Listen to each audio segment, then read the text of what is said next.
नमस्कार दोस्तों, घुमक्कड़ पहाड़ी के इस खास और महत्वपूर्ण व्लॉग में आपका स्वागत है। और आज मैं आपको देश के इतिहास और अखंड भारत के इतिहास के एक ऐसे जीते जागते और अगर कहा जाए तो दस्तावेज से रूबरू कराने जा रहा हूँ, जो आपको बताएगा कि आखिरकार भारत का कितना समृद्ध इतिहास रहा है। और इस इतिहास से आज मैं आपको रूबरू करा रहा हूँ। और ये यमुना नदी के किनारे जो है बेहद शानदार ये शिलालेख जो है वो बना है। जी हाँ, मौजूद हूँ अशोक के शिलालेख जो है उस पे। इसको अशोक स्तंभ के रूप में भी जाना जाता है। और ये कालसी के जो इलाका है देहरादून के विकास नगर के कालसी में, वहाँ पर ये बना हुआ है। और अगर कहा जाए तो ये सम्राट अशोक द्वारा इसका निर्माण करवाया गया था। ये यमुना नदी कभी यहाँ हुआ करती थी और इसके आसपास के इलाके जो हैं वो आप देख सकते हैं कितना महत्वपूर्ण हैं। और मौर्य वंश के जो अवशेष हैं वो सीधे तौर पर यहाँ पर दिखाई देते हैं। और आप देख सकते हैं ये एक तरीके से पुरातात्विक स्मारक है। ये एक स्मारक है जिसको हम मानते हैं कि ये आर्कियोलॉजिकल सर्वे ऑफ इंडिया जो है उसका बेहद महत्वपूर्ण दस्तावेज है। और अगर कहा जाए तो मौर्य काल में देहरादून जिले के कालसी में मौर्य वासी सभ्यता का केंद्र रहा है। ये यमुना नदी के किनारे अशोक का शिलालेख भी है। यहाँ से मैं आपको दिखाने की कोशिश करूँगा कि किस तरीके से इस शिलालेख में ये आप कुछ लैंग्वेज देख रहे होंगे। ये जो लैंग्वेज है ये अशोक ने कुछ इसी तरीके की लैंग्वेज जो है वो इस शिला में जो है वो उन्होंने इसको गुदवाया और इसको इनग्रेव किया, जिससे उनकी जो तमाम बातें थी ये प्राकृत भाषा और ब्राह्मी जो लिपि है उसमें इसको लिखा गया है, उसमें इसको साफ तौर पर बनाया गया है जो ऐतिहासिक है। और मैं आपको और चीज़ दिखाना चाहूँगा, बहुत महत्वपूर्ण, इस खिड़की से दिखाने की कोशिश करूँगा। ये जो हैं ये अवशेष हैं। ये 1807 में जब यहाँ पे खुदाई की गई तो ये अवशेष जो हैं वो मिले यहाँ पर खुदाई के दौरान। तो इससे पता चलता है कि कितना पुराना जो है, क्योंकि 7वीं सदी के दौरान का ये शिलालेख है। और ये आप देख सकते हैं ये यमुना नदी की का पत्थर ही है जिसको अगर कहा जाए तो उसको एनग्रेव किया गया, उसको तराशा गया और उसको सीधा खड़ा किया गया और यहाँ पर उसका निर्माण किया गया। ये अपने आप में बेहद महत्वपूर्ण है। और 7वीं सदी में प्रसिद्ध चीनी यात्री हिमसांग भी आए तो उन्होंने इसको शुद्ध नगर के रूप में बताने की कोशिश की। ये शुद्ध नगर है। लगातार आपको बता रहा हूँ कि ये तमाम वो इलाके हैं जो यमुना के तीरे में जिनको अशोक ने, जब अखंड भारत की हम बात करते हैं तो अखंड भारत को अशोक ने इसको इस अखंड भारत को करने की कोशिश की। एक सबसे महत्वपूर्ण चीज़ ये भी रही कि ये नॉर्थ इंडिया का अकेला ऐसा स्तंभ है जो अशोक के अखंड भारत को बताता है। और अशोक का जो साम्राज्य था वो केवल अफ़गानिस्तान से होते हुए पाकिस्तान, पाकिस्तान से होते हुए भारत और उसके बाद जो है वो श्रीलंका तक उनका वो रहा।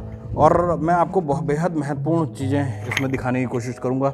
ये एक शिलालेख जो है वो है, इसमें जैसा मैंने आपको दिखाया कि काफ़ी हद तक जो एनग्रेव है उधर की तरफ से तो दिख रहा है, लेकिन इधर की तरफ से थोड़ा कम हो गया है, क्योंकि ये बहुत हद तक लोग इसको छेड़खानी और ये तमाम चीज़ों से भी ये थोड़ा ख़राब हुआ है। और अगर मैं आपको इसके अलावा दिखाऊंगा तो यहाँ पर जब 1860 में खुदाई हुई तो ये गौतम बुद्ध की मूर्ति जो है वो यहाँ पर दिखाई दी। और ये जो पत्थर हैं ये गौतम बुद्ध की मूर्ति है और ये जो इस दौरान पे बनाई गई होगी वो दिखाई दी गई। और यहाँ पर जो है ये सम्राट अशोक का चित्र जो है वो आपको दिखाई दे जाएगा।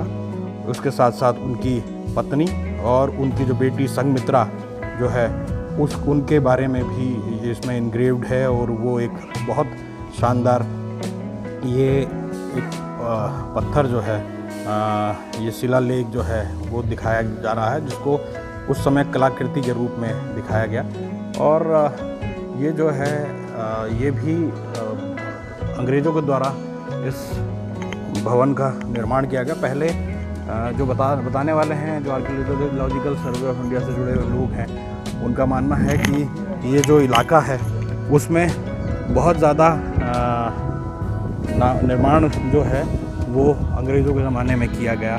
और आप देख सकते हैं इसको एक स्तूप के रूप में यहाँ पर दिखाया गया है। और इस स्तूप की वजह से ही ये काफ़ी हद तक ये बच पाया है। लेकिन अभी भी अगर देखा जाए तो क्योंकि इसका बहुत संरक्षण किए जाने की ज़रूरत है। और अगर हम बात करें तो यहाँ से भी आपको एक बेहद अमेजिंग चित्र दिखाने की कोशिश करूँगा। ये आपको हाथी दिखाई देगा। ये उनका जो साम्राज्य जो था उस समय का, और उनका जो ये वो था, ये एक हाथी भी यहाँ पर उकेरा गया है इस पत्थर के ऊपर। तो जो ये पूरा का पूरा लिपि है, ये प्राकृत भाषा में लिखा गया। और ब्राह्मी जो लिपि है उसमें लिखा गया। इस पूरे शिलालेख में उन्होंने अपने उपदेश लिखे, अपने जो तमाम चीज़ें हैं वो लिखे, कैसे अखंड भारत को बनाना चाहते थे, वो तमाम चीज़ें इसमें लिखी गई हैं। और अगर देखा जाए तो बड़ी संख्या में लोग यहाँ पर आते हैं। और 56 ये कालसी और देहरादून से जो 56 किलोमीटर दूर है।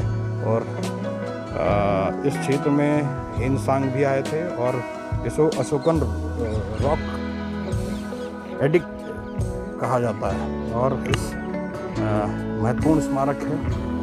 ये एक पत्थर है जिस पर 14वीं राजाज्ञा में 253वीं ईसा पूर्व में उत्कीर्ण किया गया। जैसा मैंने आपको पूरा का पूरा दिखाया कि किस तरीके से इसको उकेरा गया। और 1860 में जॉन फॉरेस्ट ने इसको ढूंढा और फिर इस पूरे इलाके को बेहद महत्वपूर्ण ढंग से इसको उकेरा गया। देखिए आप लगातार पर्यटक यहाँ पर पहुँच रहे हैं। जॉन फॉरेस्ट ने 10 फीट लंबी और 8 फीट चौड़ी इस फीट में इस जो पूरी की पूरी शिला है उसको वो दिखाने की कोशिश की। और एक हाथी की रूपरेखा को भी वहाँ पर वो किया गया। ये अशोक की ये लोक कल्याणकारी सोच का एक नतीजा था। अभी तक जो हैं वो 14 शिलालेख हैं और 7 स्तंभ लेख और 3 गुहा लेख मिले हैं अभी तक के। और आप देख सकते हैं ये अशोक का जो स्तंभ है इसमें हिंदी में भी अनुवाद किया गया है। मौर्यकालीन ब्राह्मी लिपि में लिखा कालसी का शिलालेख भारतीय पुरातत्व सर्वेक्षण विभाग के अधीन है। और कालसी के शिलालेख का हिंदी में भी अनुवादित किया गया है ताकि आमजन मौर्य सम्राट के संदेशों का मतलब समझ सकें। और इतिहास का सबसे बड़ा भारतीय साम्राज्य जो है वो अशोक का ये साम्राज्य कहा जाता है। और जिनको हम महान सम्राट अशोक के रूप में जानते हैं, और उनका नाम देवताओं के प्रिय अशोक मौर्य थे। और सम्राट अशोक ने ईसा पूर्व 269 से 232 तक राज किया। अशोक को चक्रवर्ती सम्राट भी कहा जाता है। जहाँ धर्मलेख है वहाँ था अशोक का राज्य, यानी अशोक के लिए जहाँ अशोक वर्धन नाम मिलता है उनके एक धर्मलेख में उन्हें मगध का राजा कहा गया। उनके साम्राज्य के लिए लेखों में पृथ्वी या जम्बूद्वीप शब्द मिलते हैं। अशोक की राजधानी पाटलिपुत्र में थी। भारत में अशोक के धर्मलेख जिस स्थान पर मिले वहाँ उनका राज्य रहा। कलिंग युद्ध में जीवन धारा बदली। अशोक ने कलिंग विजय के बाद अपने जीवन में कोई युद्ध नहीं लड़ा। वो 262 ईसा पूर्व में अशोक और राजा अनंत पद्मनाभन के बीच कलिंग युद्ध लड़ा गया था। और उसके बाद उन्होंने युद्ध से संन्यास ले लिया था। तो ये कहीं ना कहीं अपने आप में एक ऐतिहासिक जो है वो क्षेत्र है, ऐतिहासिक इलाका है। और तमाम पर्यटक यहाँ लगातार आते हैं। और ये जो है ये पुरातत्व विभाग ने भी ये पूरा का पूरा लिखा है। और नॉर्थ इंडिया का, जैसा मैं अब लगातार कह रहा हूँ, नॉर्थ इंडिया का जो है ये सबसे महत्वपूर्ण अगर कहा जाए तो ये शिलालेख मिलता है।